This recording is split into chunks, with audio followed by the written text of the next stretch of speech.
özüme ayal masalası yanın ne mehrem bolmazdan mehrem diyemizde yoldaş tukaka sır doğunur birden birisi bolmazdan işleme üçün dışar yurdu gitýärler.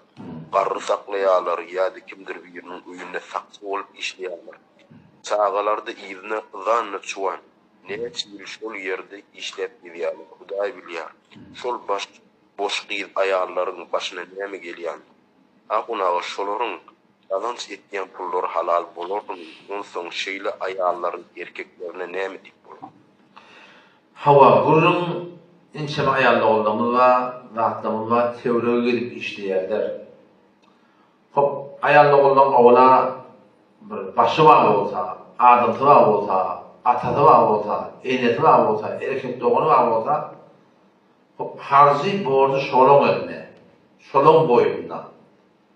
Hudaý teberek otadan Kur'an'na ar-ricalu kavvamuna alen-nisa erkek adamları zinanları baş edipdir, ne bedelekli? Böyle Hudaý teberek fadilati bima faddalallahu ba'dahum ala ba'd. İkiledi erkek adamları zinanları baş ne bedelekli? O bima enfaqu min emvalihim. Erkek adamların mallarından harc etýärdi diye. Zinanalara. Ona şu da erkek adamları erkeklerine gazap bolsa, erkek bolsa erkek başlığını şeriat boyunca hakkacak bolsa, gerekli ki zinanlarının, gıyrının, gelinin, taşçı örneklerinin harcını vermeli.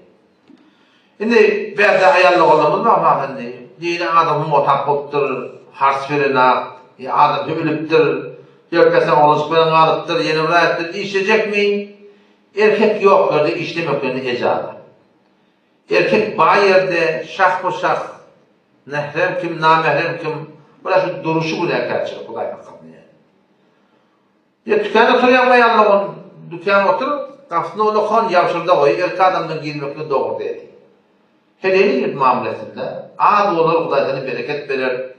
Yok ama bu gün erkekçilik kulem olsa, bir Türkmen buradan kota çemçevenin yığınanın çanak bilen dökörler diye de, bunun iyili hayra var, iyili doğra var. Tekrar düzgünlüğe var. Oğlum Hudaýla kadarıyla kadın, ayarlı olamız baştaki yurtlara işlemene gitsin, fakat bir okuyumana gitsin, fakat bizim Mekke'ye gitsin. Fakat yani mehremi yok yanına, onun şu gitmektir bu da haramdır. Şu zorundan işlemektir, şu da şu bol gösteri, şu duruşunun öyle kıynantakta haram yağdaydı gelip, ola kambar, günah kaçırığı muhtala.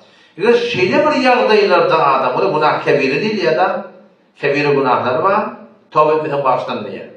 Kebiri günah edip veren adamda şol, günah etkenler, ahırda şol adam musulman ne olsa, ben neşleri kitapta gördüm, ahırda şol adamda bir iman gitmeklerine sebep oluyor. Ebedi o tadı cahil cehennem olacak, Hudaý hakkında.